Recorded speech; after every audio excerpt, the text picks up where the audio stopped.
नमस्कार, मैं मोनिका आर्य।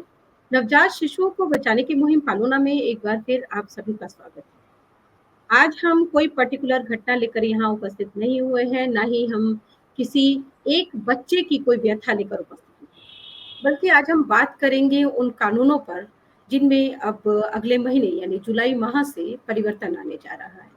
करीब 2.5 साल पहले गृह मंत्री अमित शाह जी ने देश के उन सभी लोगों, उन सभी अधिकारियों, उन सभी स्टेक होल्डर से उनके महत्वपूर्ण सुझाव मांगे थे, क्योंकि मुद्दा बहुत महत्वपूर्ण था।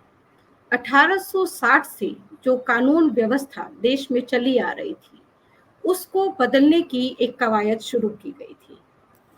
आईपीसी यानी कि इंडियन पिनल कोड में बदलाव की बात हो रही थी, और ये क्योंकि बहुत बड़े पैमाने पर होना था, इसलिए उन सभी स्टेक होल्डर्स की सहभागिता इसमें बहुत ज़्यादा ज़रूरी थी, जो इससे सीधे या प्रत्यक्ष या अप्रत्यक्ष रूप से जुड़े हुए हैं। वो क्या सुधार चाहते हैं, क्या बदलाव चाहते हैं। उस समय में पालोना की तरफ से हमने भी करीब 17 सांसदों को ये पत्र भेजा था कि देश में ये सही समय है जब इन्फेंट प्रोटेक्शन पर भी बात हो, उनके लिए भी व्यवस्था की जाए, इन्फेंट प्रोटेक्शन एक्ट को लागू किया जाए। वो तो खैर अभी इस मामले में अभी नहीं हो पाया है। इसके अलावा और क्या-क्या परिवर्तन होने जा रहा है, बच्चों के लिए इसके क्या मायने हैं, इस पर बात करने के लिए आज हमारे साथ यहाँ जुड़ रहे हैं पटना हाई कोर्ट के सीनियर एडवोकेट के डी मिश्रा जी। नमस्कार मिश्रा जी। नमस्कार, नमस्कार। पालोना के इस मंच पर एक बार फिर आपका स्वागत है। मिश्रा जी के लिए और मैं बताना चाहूँगी अपने दर्शकों को कि मिश्रा जी जो हैं वो हाई कोर्ट में सीनियर एडवोकेट तो हैं ही, लेकिन उससे भी बड़ा परिचय इनका ये है कि ये चाइल्ड राइट्स को लेकर बहुत मुखर हैं, बहुत सक्रिय हैं। तो मिश्रा जी, सबसे पहले तो हम ये जानना चाहेंगे कि अब अभी तक लोग इंडियन पीनल कोड के रूप में इसको जानते रहे हैं। अब ये भारतीय न्याय व्यवस्था के रूप में 1 जुलाई से लागू होने जा रहा है। क्या बेसिक या मूलभूत अंतर आप इसमें देख पा रहे हैं? नमस्कार और आपका बहुत-बहुत आभार कि आपने मौका समय-समय पर देते हैं और ख़ास करके उनके लिए कि जिनको अपना हक, अपना अधिकार डायरेक्ट रूप से लेने का नहीं है। वो किसी न किसी माध्यम से आते हैं, या तो सिविल सोसाइटी हो या गार्जियन हो या जो कोई भी इसमें लाइट सिस्टम है, उनकी आवाज़ जी, नहीं। हम चाइल्ड राइट पर काम करते हैं। 18 साल से बच्चों, कम उम्र के बच्चों के अधिकार तो बहुत सारे हैं, लेकिन डायरेक्ट वे में अगर मैं कहूँ, क्योंकि वो प्रिजम्पशन ऑफ इनोसेंस से निर्दोषता की बात करता है, वो अज्ञानता की बात करता है, उनके राइट को प्रोटेक्ट करने के लिए हम जैसे लोग, सिविल सोसाइटी के लोग, समाज के लोग, क्योंकि पेरेंट्स के साथ भी बच्चे हैं तो भी असुरक्षित हैं, और पेरेंट्स के बाहर भी हैं तो भी असुरक्षित हम मानते हैं। इसके पीछे जी, कहीं ना कहीं एक कानून में जो हमारे सामाजिक संरचना है उसके हिसाब से ये भारतीय न्याय संहिता जो 2023 में पार्लियामेंट के द्वारा पारित किया गया, यह अपने देश में 1 जुलाई 2024 से लागू है, जी, होने जा रहा है। अभी हुआ नहीं है चूंकि हम लोग अभी जून में ही हैं।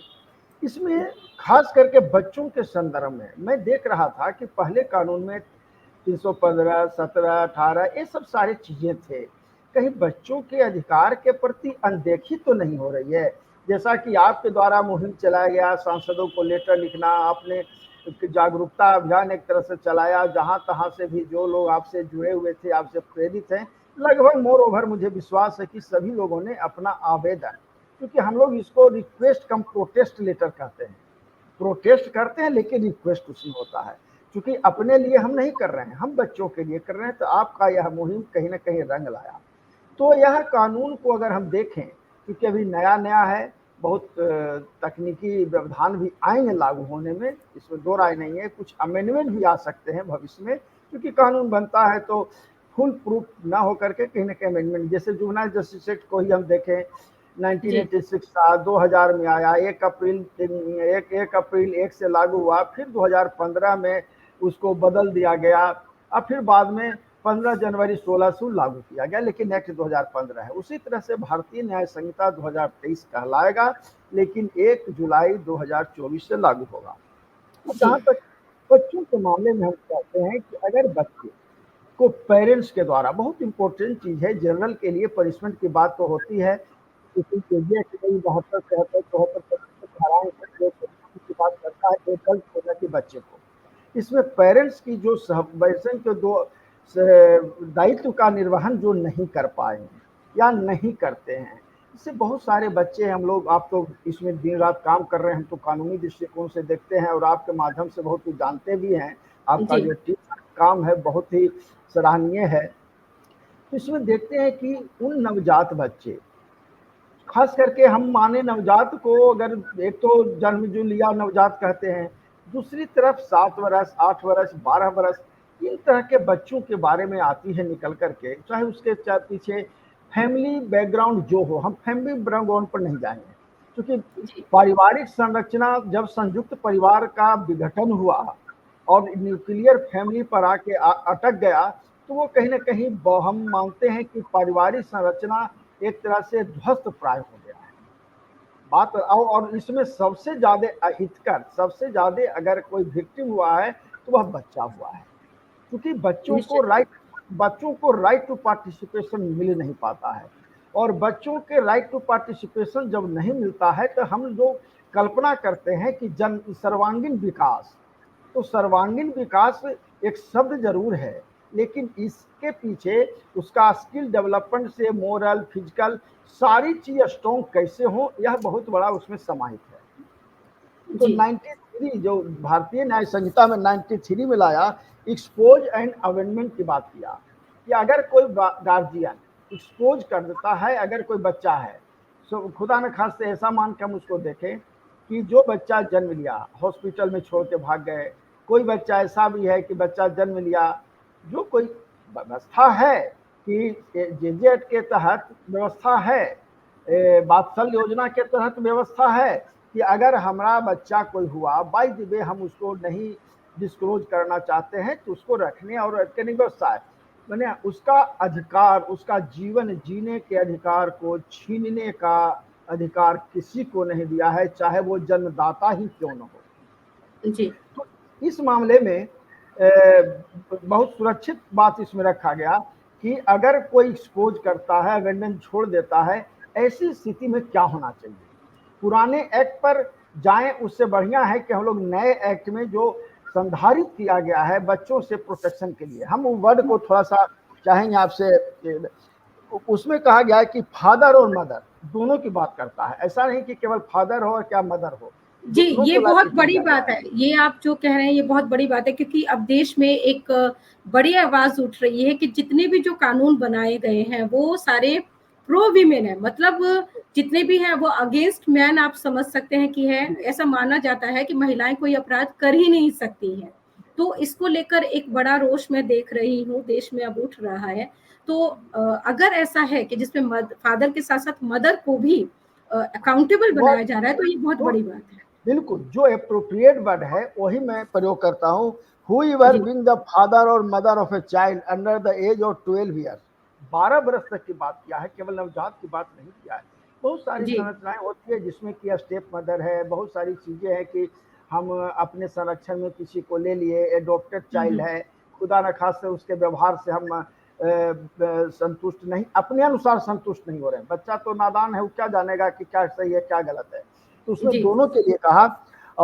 और having a care of such child, जिनका क्षेत्र में है कि उसको केयर करने की बात है, सेल एक्सपोज और लीव में नहीं है, सेल वर्ड का प्रयोग है, मैंने मैंडेटरी हो जाता है। जहां पर भी कानून में सेल वर्ड का प्रयोग होता है या माना जाता है कि मैंडेटरी और अधिकार बन जाता है। Expose or leave such a child any place with the intention of wholly abandon such child, यानी कोई भी स्थान से, ये नहीं कि केवल घर से, कहीं से भी जिस किसी में, इसमें यह भी बांध दिया गया कि अगर कोई बच्चा होम में रह रहा हो, जो बच्चा जी, को रेस्क्यू हम और आप करते हैं और रेस्क्यू करके कहीं संस्था में जाता है बच्चा, या सोशल से वर्कर के द्वारा जाए, पुलिस के द्वारा जाए या जिस किसी के द्वारा जाए, तो उनको भी है कि आप एक्सपोज और ऐसे कि मर गया इसको ये कर दो, ये ऐसा नहीं है। उसमें यह जी, बांधा गया है और कहा गया कि इसमें 7 साल तक की सजा होने की बात कहता है और फाइन भी, या दोनों चीज आएगी, 7 ईयर और दोनों होगा। अब ऐसी स्थिति में यह जो बांधने का प्रयास किया गया है, अब इसमें कोई भी अनमैरिड भी मां अगर बनती है और वो चाहेगी कि अपने करने के लिए बच्चा को छोड़ दिया, लीव और एक्सपोज दोनों वर्ड का प्रयोग है, छोड़ना और उसको डिस्ट्रॉय करना कहिए, उसको कहीं ना कहीं मुआ देना कहिए, जनरल भाषा में हम लोग जो कहते हैं। तो ऐसी स्थिति में उनको दायित्व यह दिया गया कि आप ऐसा काम नहीं कर सकते हैं। अगर यह पाया जाता है कि आप इंटेंशनली, बहुत चीज है, देखिए अपराधी। मिश्रा जी, एक सेकंड के लिए रोकूंगी। हमारे साथ एडवोकेट नवीन जी भी जुड़ चुके हैं। नवीन जी, क्या आप मुझे सुन पा रहे हैं? एडवोकेट नवीन जी। नमस्कार मोनिका जी, कैसे हैं आप? जी, आपसे अनुरोध है, आप प्लीज अपना कैमरा ऑन कर लें।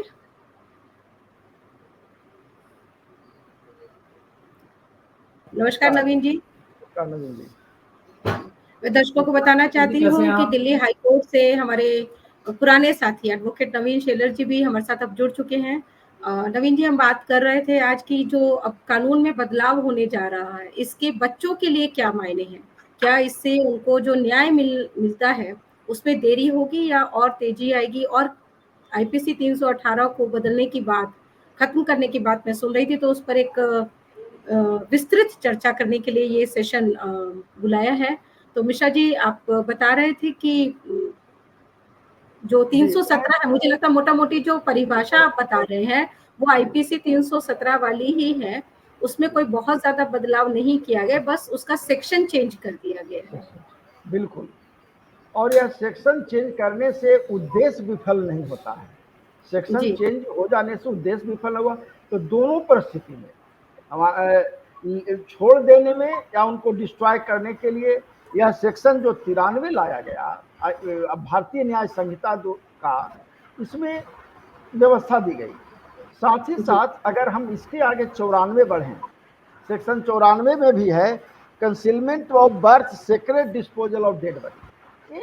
बहुत बड़ी आपका भी अभियान चला, बहुत सारी चीजें निकल के आई कि अगर कोई बच्चा मृत पाया जाता है तो उसको कैसे डिस्ट्रॉय लोग करते हैं। यानी कहने का मतलब तो भारतीय संस्कृति के अनुसार दाह संस्कार वर्ड का प्रयोग किया गया है कि कोई भी बॉडी जिस किसी का हो, कोई भी मानव बॉडी, हम बच्चा का, पुरुष का, महिला का, मानव बॉडी को सम्मान के साथ, जिस तरह से हर भारतीय को जीवन जीने का अधिकार है, आर्टिकल 21 हमारा स्थापित करता है, प्रोटेक्ट करता है, उसी तरह से इनका कहीं ना कहीं दाह संस्कार वर्ड का प्रयोग किया गया है। रीति रिवाज के अनुसार कहीं दाह संस्कार, कहीं दफनाना, ये सब अलग चीजें हो सकती है, लेकिन मृत शरीर के बारे में भी चला।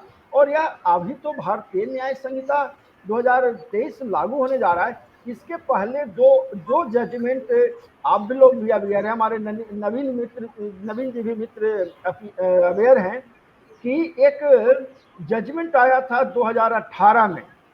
2018 का जो जजमेंट था 2095 में पहले आया, परमानंद कटारा का जजमेंट, उसमें भी 21 आर्टिकल को इंकित करते हुए ही कहा कि जीवन जीने का अधिकार है, उसी तरह से दाह संस्कार भी एक अधिकार है, आप उसको ऐसे नहीं कर सकते।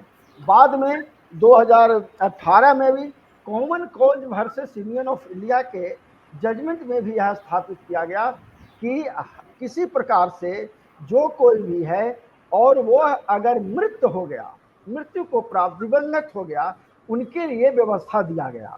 तो उसी तरह से इसमें 94 में भी लाया गया कि अगर कोई किसी को कुछ करेगा, और इंटेंशनली, देखिए बहुत इंपोर्टेंट, 93 में भी इंटेंशनली वर्ड का प्रयोग किया गया और इसमें भी 94 में भी अननेसेसरी, ऐसा नहीं कि कोई फेंक दे, ये कर दे, या मृत हो गया, कोई कहीं नहीं है, हम और आपको सूचना मिलता है, सिविल सोसाइटी के लोग जाते हैं और जाने के बाद डिस्ट्रॉय की बात आती है तो उनको सम्मान के साथ डिस्ट्रॉय, उनका दाह संस्कार करना है, न कि जैसे तैसे कर देना। हालांकि लोकल स्तर पर भी कबीर योजना, फलना योजना, सारी योजनाएं हैं, लेकिन बच्चों के मामले में कहीं ना कहीं उपेक्षित रह जाता था। इसलिए जो नया कानून आ रहा है जो लागू हो रहा है 1 जुलाई से, इसमें कोई घबराने की बात नहीं है। यह बच्चों के प्रोटेक्शन की ही बात करता है, उनके अधिकार को छीनने या रोकने की बात नहीं करता है। मैडम मिश्रा जी मैं जानना चाह रही हूँ, आपने कहा कि अभी भारतीय न्याय व्यवस्था 94 में जो मृत बच्चे हैं उनके लिए विधान किया गया है। हाँ, और बट 93 में एक्सपोज एंड अमेंडमेंट की बात करता है। अच्छा, यानी कि जो पहले सेक्शन आईपीसी सेक्शन 317 होता था वो आ गया है सेक्शन 93, और जो 318 था जिसमें मृत बच्चों के लिए बात थी, मृत बच्चों का वर्णन करने की स्थिति में जो सजा का प्रावधान है उसका जिक्र था, वही सेक्शन अब हो गया है 94 में। तो उसको 94 जी, मैं ये जानना चाह रही थी कि जो ये 94 सेक्शन है इसमें सजा का क्या प्रावधान किया गया है? हाँ, इसमें जहां तक सजा की बात हम करते हैं तो सजा इसमें उसमें तो 7 बरस है, लेकिन इसमें सजा की बात करें तो 2 साल की सजा की बात करता है। अच्छा, मतलब ये तो फिर केवल सेक्शन चेंज हुए हैं, उसमें भी 318 में भी 2 साल की ही सजा की बात कही गई थी, और अब 94 में भी वही बात कही गई है। सजा है, फाइन है या दोनों है जी, फाइन उद्देश्य वही है। और बहुत सारे भ्रांतियां आ रही थी कि यह आईपीसी के बाद 317-18 की बात नहीं किया गया है, ऐसा बात नहीं है। मैं मानता हूं कि यह व्यवस्था इसमें दी गई है, क्योंकि देखिए एक तरह से मान के चलिए कि बच्चों के अधिकार के कटौती करने का किसी भी प्रकार से किन्हीं को अधिकार नहीं है। लेजिस्लेचर ने इस बात को समझा है तो स्थापित किया है इसमें। और जो दाह संस्कार वाला में भी तो जो है यूनियनोफिलिया का जो वर्सेस यूनियनोफिलिया है, कटारा वाला हो चाहे कॉमन कॉज वर्सेस यूनियनोफिलिया हो, उसमें व्यवस्था दिया गया है। जी नवीन जी, आपसे मेरा सवाल है, पालुना के मंच पर ऐसी अनेकों घटनाएं शेयर होती हैं जहां पर नवजात शिशु को मृत होने के बाद कहीं पर भी अबंडन कर दिया गया, कहीं पर भी छोड़ दिया गया। ये जो शव हैं बच्चों के, ये नालों में, रोड साइड में, डंपस्टर्स में, कूड़े के ढेरों पर, कहीं पर भी ये मिलते हैं, हॉस्पिटल्स के टॉयलेट्स में मिलते हैं, सार्वजनिक शौचालयों में मिलते हैं। मैं आपको ये बता रही, क्या आप मुझे सुन पा रहे हैं नवीन जी? आपका सिग्नल लॉस्ट हो गया। और मुझे लगता है आपके यहाँ नेटवर्क का कुछ इशू है। क्या आप मुझे सुन पा रहे हैं? मैं क्या आप सुन पा रहे हैं? मोबाइल फोन आपकी आवाज आ रही है। आपने क्या सवाल पूछा था मोनिका जी? मैं ये पूछ रही थी कि पालुना के मंच पर ऐसे बहुत सारे केस शेयर होते हैं जिसमें कि नवजात शव, नन्हे बच्चों के शव पब्लिक प्लेसेस पर मिलते हैं। क्या आप मुझे सुन पा रहे हैं नवीन जी? नवीन जी तक तो आवाज नहीं। नवीन जी की आवाज आ रही है? क्या सवाल आपने क्या पूछा था मोनिका जी? नवीन जी, आप फोन से जुड़िए, शायद तब आप तक आवाज पहुंच पाएगी। आप लैपटॉप की बजाय फोन से जुड़िए, तब शायद आवाज पहुंच पाए आप तक।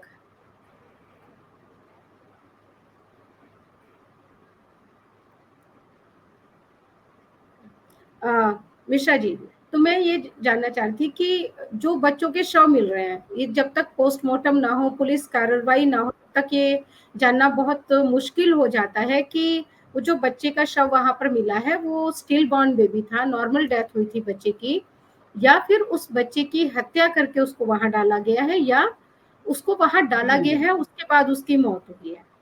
तो क्योंकि हमारे देश में इसको लेकर कोई बहुत यूनिफॉर्मिटी नहीं है, मतलब मैं देखती हूँ कि किसी राज्य में तो जो बच्चे अबंडन मिल रहे हैं, डेड मिल रहे हैं, उनमें केस दर्ज होते हैं, और किसी में केस दर्ज नहीं होते हैं।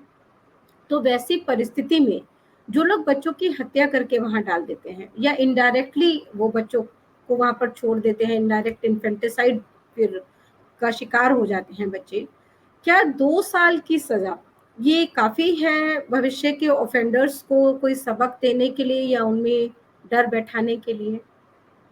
नहीं, देखिए इसको इस रूप में हम लोग देखें, 2 बातें हैं। एक, बच्चा निग्लिजेंस के कारण भी उनका डेथ हो सकता है।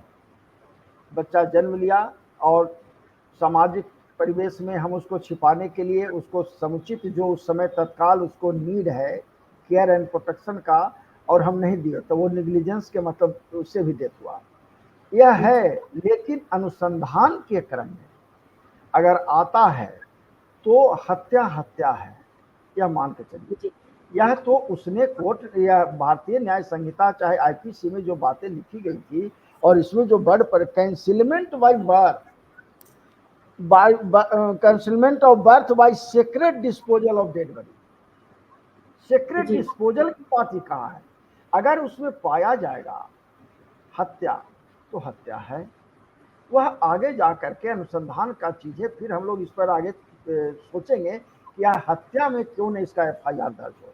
एफआईआर अगर दर्ज 307 में हो जाता है, अब बाद में व्यक्ति मर जाता है, तो सेक्शन जोड़ने का पावर आयोग को है, और कोर्ट से परमिशन लेता है और सेक्शन जोड़ता है। ऐसा नहीं है जिस तरह से देखिए कि बहुत सारे केस में बच्चे पलायन कर जाते हैं, बाद में पॉक्सो सेक्शन लगता है, वो सारी चीजें हैं। क्या 2 साल की सजा सोच करके हम लोग को निराश होने की आवश्यकता नहीं है। लेकिन ये 2 साल की सजा भी तो ऐसे केसेस हमारे सामने रिपोर्ट हुए जिसमें कि पता चला कि किन पेरेंट्स ने अपने बच्चे को इस तरह से छोड़ दिया था। मान लीजिए कि वो कोई स्टिल बॉर्न बेबी था, बच्चे की नॉर्मल डेथ हुई थी, वैसी परिस्थिति में भी बच्चे को जानवरों के लिए कहीं पर पब्लिक प्लेस पर छोड़ देना, क्या ये अमानवीय नहीं है? बिल्कुल बिल्कुल, तो इसी तो मैं कहा कि माननीय सर्वोच्च न्यायालय ने 2 जजमेंट का चेक आपसे किया, एक कटारा वाला केस, प्रमाण कटारा करके, एक common cause versus union of India, जो 21 और 25 आर्टिकल के संदर्भ में वह जजमेंट पारित किया गया। मैंने क्या कहा कि जीवन जीने का अधिकार है, उसी तरह से सम्मान से उसका दाह संस्कार का भी अधिकार है। छोड़ देना या मानवीय बहुत कुकृत है, शब्द कहें, शब्द तो बहुत छोटा पड़ जाता है, मानवीय कुकृत है, लेकिन उसमें व्यवस्थाएं हैं। सारी चीज को एक सेक्शन, देखिए फैक्ट और सर्कमस्टांस के अनुसार ही न्याय होता है। मान ली सपोज दैट कि हमें कोई भी एक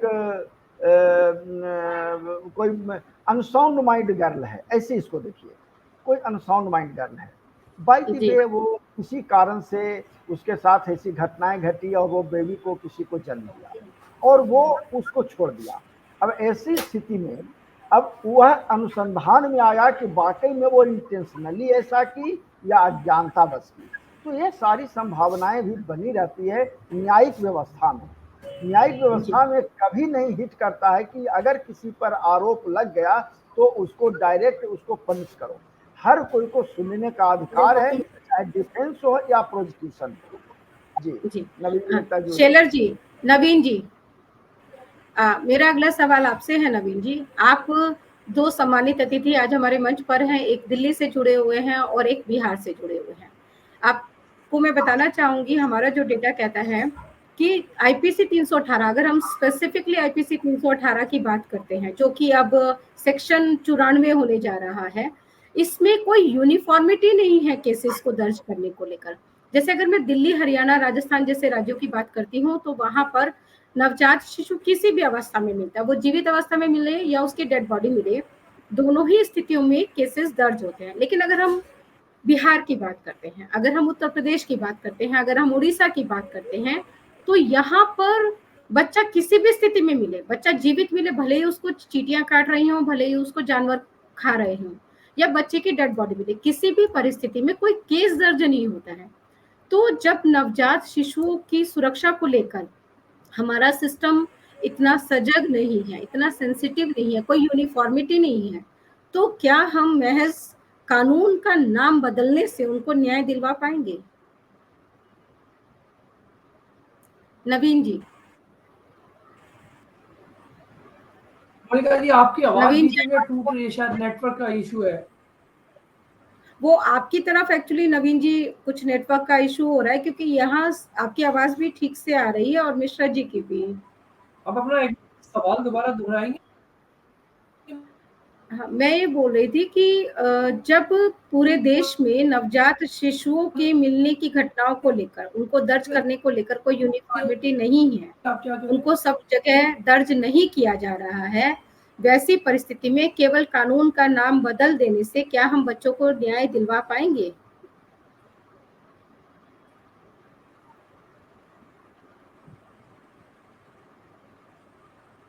देखिए मोनिका जी, अगर आप 315, 316, 317, 318 की बात करें, जैसा कि मैंने आपको पहले कहा, कानून में तो कोई बदलाव हुआ ही नहीं। सिर्फ जो सेक्शन थे वो सेक्शन की री और पहले थी, वही स्थिति कानून में बदलाव के बाद अभी भी है। तो आप देखें कि कानून में बदलाव के बाद तो कुछ भी नहीं हुआ। हाँ, अगर आप नए कानून की बात करें तो इसके अंदर जो अच्छी चीजें हुई है, जिम्मेदारी है, उसको जो है स्ट्रेंथन करने की कोशिश करी गई है। तो मुझे लगता है कि नया कानून बनने के बाद अगर इन्वेस्टिगेशन एजेंसी जो है उनकी जो जिम्मेदारियां है उस पे अगर उसको उस पर थोड़ा फर्क पड़ेगा।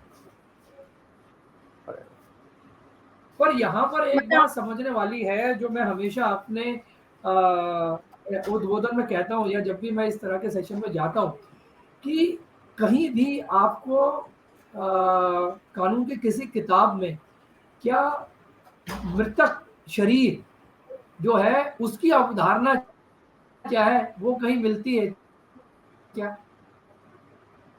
नहीं। तो सबसे बड़ा सवाल आपका सिग्नल हमारे सामने जी। यही खड़ा होता है जब हम इन्फेंट की, हम आ, क्या हम जो है उस मृतक को मृतक मानते हैं? क्योंकि अगर आप कानून की अवधारणा देखें तो वो ये कहता है कि व्यक्ति की मृत्यु के बाद उसके सारे अधिकार खत्म हो गए।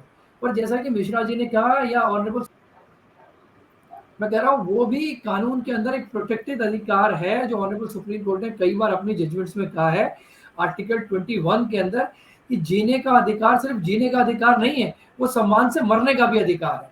तो जैसे कि अगर आप जो स्टूडेंट्स की थ्योरी में जाए, आवाज आ रही है? हाँ, अब भी थोड़ा सा ठीक हुई है, प्लीज कंटिन्यू। अब आपको आवाज आ रही है मुझे जी? नहीं मिश्र, नहीं नवीन जी, आपकी आवाज नहीं आ अब रही आपको है। आवाज आ रही है? हाँ अब आ रही है। अभी अभी कंटिन्यू कीजिए आप। जैसा मोनिका जी मैंने कहा कि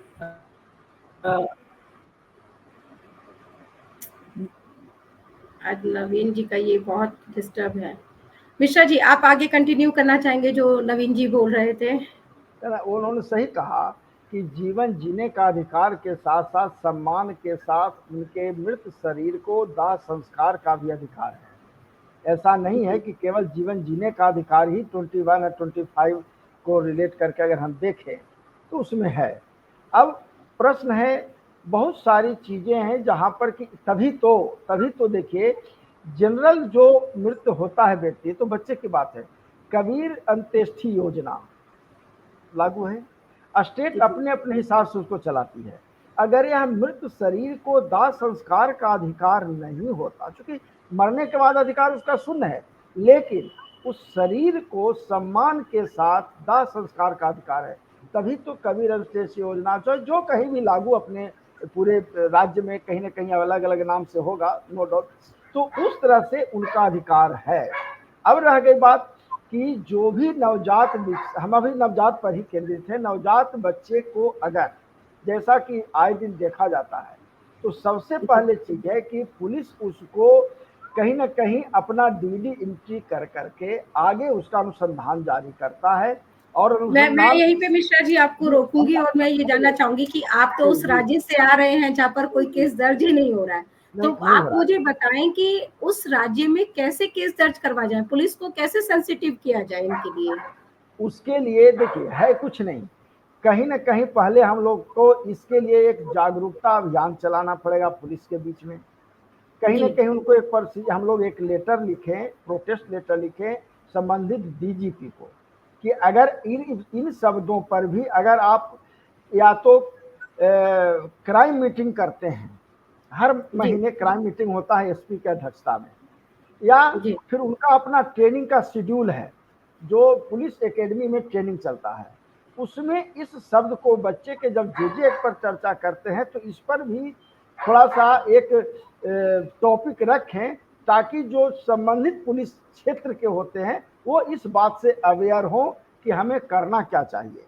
नहीं जी होने के, चूंकि देखिए मैं पुलिस से पर्सन से भी ट्रेनिंग के दौरान बात करता हूँ, बड़ा बेवाकी से करता है कि सर बहुत सारी चीजें हैं, आपने तो कहा कि special juvenile police, annual child welfare police officer, ये सारी किताब में हैं, लेकिन पूर्णतः कार्य रूप में देखिए होता क्या है कि वही पुलिस लॉ एंड ऑर्डर में भी है, वही पुलिस एडल्ट क्रिमिनल सिस्टम में लगा है। हम केवल उनको दोष नहीं दे सकते हैं। जो निश्चित एलाइड रूप सिस्टम है, जो एलाइड सिस्टम है, जी special juvenile police, child welfare police officer, जहां पर बच्चा है वहां पर इन दोनों का रोल आ जाता है। तो और दुर्भाग्य दुर्भाग्य एक सेकंड और हम आपको जोड़ेंगे जी कि यह अगर इस तरह का मामला आता है तो चाइल्ड वेलफेयर कमेटी करती क्या है।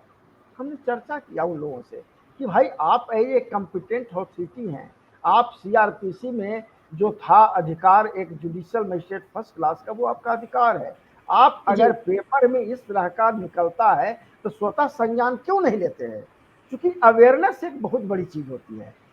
जरूरी नहीं है कि वह इंटेंशनली करता हो पुलिस। जी आपको मेरी आवाज आ रही है? आपसे जी जी आपसे एक लास्ट कमेंट मैं बिल्कुल आ लेना रही है। चाहूंगी कि आपके हिसाब से जो ये कानून में बदलाव हो रहा है, क्या उनकी जिंदगी में, उनके संरक्षण में इससे कोई बहुत ज्यादा फर्क पड़ने वाला है?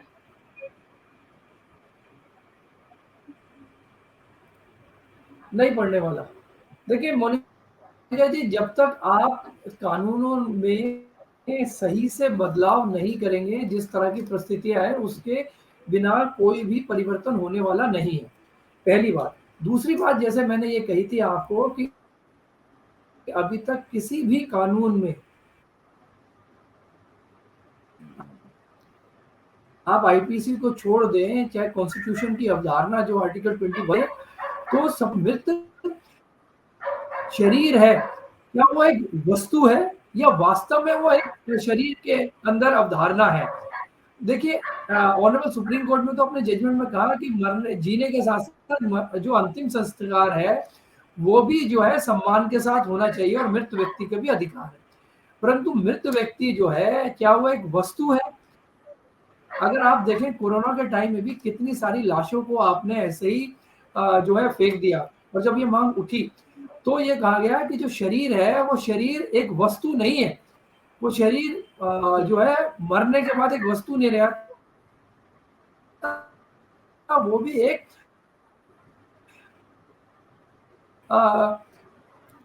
जो व्यक्ति है उसी बेसिक तरह उसके राइट होते हैं। तो जब भी होगी कानून के किसी प्रोविजन में, तब तक मुझे लगता है कि कानून में बदलाव करने से भी कोई ज्यादा फर्क पड़ेगा नहीं।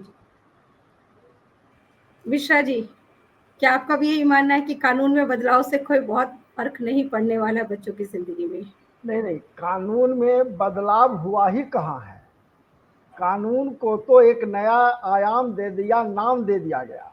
केवल जैसे शब्दावली बदली है, केवल मुगल सेक्शंस, सराय, शब्दावली भी नहीं जी बल्कि सेक्शंस जी, बदले हैं केवल। मुगल सराय स्टेशन को पंडित दीनदयाल उपाध्याय स्टेशन कर दिया गया। वह बस इतना स्टेशन तो ही, वही रह गया, जंक्शन शब्दावली वही भी रह नहीं गया। बदली है, शब्द भी वैसे ही है। बस शब्द भी सेक्शंस वही बदले है। गए हैं। लेकिन एक चीज बदले हैं, इसमें इंटेंशन वर्ड आया है, बहुत इंपॉर्टेंट चीज है। देखिए शुरुआत अच्छी होती है, हम लोग को, ये बहुत क्योंकि इम्पोर्टेंट है। हम लोग सोशल वर्कर की तरह काम करते हैं और कभी निगेटिव नहीं सोचते हैं। तो जी जी इंटेंशनली अगर कोई ऐसा करता है तो इस पर बात आई। 93-94 की जो अवधारणा हम लोग पुराने आईपीसी के हिसाब से जोड़ के देखें, या ऐसा नहीं है कि उसमें और इसमें बहुत कुछ दे दिया गया या काट दिया गया, ऐसा कहीं कुछ नहीं है वही व्यवस्था। लेकिन कहीं ना कहीं पेरेंट को, फादर और मदर दोनों वर्ड पर ध्यान दिया गया, इंटेंशन वर्ड को जोड़ा गया। यह कहीं ना कहीं हम समझते हैं कि जो प्रोटेस्ट लेटर आप लोगों ने लिखा, आपके जागरूकता से चला, उसका कहीं ना कहीं यहाँ पर 0.5% ही कहीं ना कहीं लाभ मिला है। हम निगेटिव नहीं मानते हैं, और जहाँ तक के ये व्यवस्था चूंकि नहीं है, इससे पहले वाला नहीं है कि FIR दर्ज कर दिया, सालों साल इन्वेस्टिगेशन चल रहा है। इसमें कहीं ना कहीं टाइम बाउंड सबके लिए है, शायद आयोग के लिए भी इसमें वो नए कानून में हम जो हमारा टेक अवे है, जो हमारा मेन पॉइंट है वो यही है कि इसमें सारी चीजें टाइम बाउंड है। जैसे जो IPCS में कुछ ऐसे टाइम की कोई लिमिट नहीं थी, इसमें सब चीजों को टाइम बाउंड किया है और उससे हम एक बड़े बदलाव की उम्मीद कर सकते हैं। बिल्कुल बिल्कुल हम कर सकते हैं। मेरी सोच यही है, मेरा अपना जो व्यक्तिगत राय है यही है। जी जी, बहुत बहुत धन्यवाद मिश्रा जी आपका भी। और नवीन जी का तो लगता है नेटवर्क साथ नहीं दे रहा है, तो वो डिस्कनेक्ट हो गया उनका। आपने बहुत इंपॉर्टेंट जानकारी शेयर की और इस तरह का सेशन हम फिर से लेकर आएंगे ताकि कहीं पर और कोई भी कंफ्यूजन हो तो उसको भी क्लेरिफाई किया जा सके। और जो हमारे ऑफिसर्स हैं, खासकर पुलिस ऑफिसर्स की अगर मैं बात करती हूँ या CWCs की बात करती हूँ, तो उनको कानून के पालन में कहीं भी किसी भी तरह का कोई डाउट ना हो, कोई कंफ्यूजन ना हो। इसलिए मैं एक बार फिर से आपका हम करते करते एक लाइन, जी जब कभी ऐसा पेपर में निकले, क्योंकि हम थोड़ा जी सा अपना रहते हैं क्रिमिनल जस्टिस सिस्टम के हिसाब से व्यस्त रहते हैं, जब जी निकले तो उस पेपर कटिंग के साथ हम लोग CWC को भी लेटर लिखना शुरू कर दें कि यह ऐसा ऐसा आया है, इसके संदर्भ में आप यथोचित विधि सम्मत कार्रवाई करें, विधि सम्मत मिश्रा जी प्रक्रिया जी, को अपनाएं। यहाँ पर मैं आपको बताना चाहूंगी कि झारखंड में 2018 के पहले वही स्थिति थी जो बिहार में, उत्तर प्रदेश और उड़ीसा में है। यहाँ पर भी केसेस दर्ज नहीं होते थे, बल्कि जब मैं पुलिस ऑफिसर से कहती थी कि आप इसमें FIR दर्ज कीजिए, पोस्टमार्टम के लिए डेड बॉडी को भेजिए, तो वो लोग हैरान होते थे कि इतना छोटा सा बच्चा, क्योंकि एक न्यूबॉर्न बेबी और उसमें भी प्रीमेच्योर बेबी, वो होता ही कितना, इतना सा, कई बार इतने इतने से बच्चे अरे मिलते हैं। ग्राम में होता है, किलो में भी बढ़िया जी से नहीं होता है जी कोई जी, कोई। तो कहते थे कितने बच्चे का तो पोस्टमार्टम हो ही नहीं सकता। कई बार हॉस्पिटल से लौटा दिया गया उनको ये कह के कि यहाँ पर पोस्टमार्टम नहीं होता है। तब फिर थोड़ा सा स्टिक हुए, उनको अवेयर किया, उनको ट्रेनिंग दी और हॉस्पिटल्स के लिए कहा गया कि आप उनसे रिटर्न में लीजिए कि वो वहां पर पोस्टमार्टम नहीं करेंगे। तब यहाँ पर भी अब जाकर बदलाव नजर आ रहा है, पोस्टमार्टम्स भी हो रहे हैं, केसेस दर्ज भी हो रहे हैं यहाँ पर। और कई कुछ CWCs में, उसमें रांची CWC का नाम लूंगी, चतरा CWC का नाम लूंगी, कि उन्होंने संज्ञान लिया इन घटनाओं का। हमारे अनुरोध के बाद उन्होंने पुलिस को एक्शन करने के लिए कहा और उसका भी काफी पॉजिटिव इम्पैक्ट पड़ा यहाँ पर केसेस दर्ज करवाने को लेकर। अब लेकिन हम आपसे ये उम्मीद करते हैं कि बिहार में भी जो ये एक चला आ रहा है कि केसेस दर्ज नहीं करना, ये स्थिति अब बदलनी चाहिए। बिल्कुल बिल्कुल मेरा प्रयास रहेगा। और जी आपका जो ये है, और आपने समय समय पर मौका देते हैं अपनी बात रखने के लिए, खास करके बच्चों के अधिकार में, क्योंकि हम मेरा रुचिकर सब्जेक्ट है। एगो जी होता है कि भोजन रुचिकर हो कि अरुचिकर हो, तो मेरा रुचिकर सब्जेक्ट है और इसके लिए हमें भी ज्ञानवर्धन होता है। और समय समय पर जब भी हो हम बिल्कुल आपके साथ हैं, और आपने मौका दिया, बहुत बहुत धन्यवाद। नमस्कार सभी लोगों को, नमस्कार। नमस्कार। धन्यवाद नवीन जी, धन्यवाद मिश्रा जी।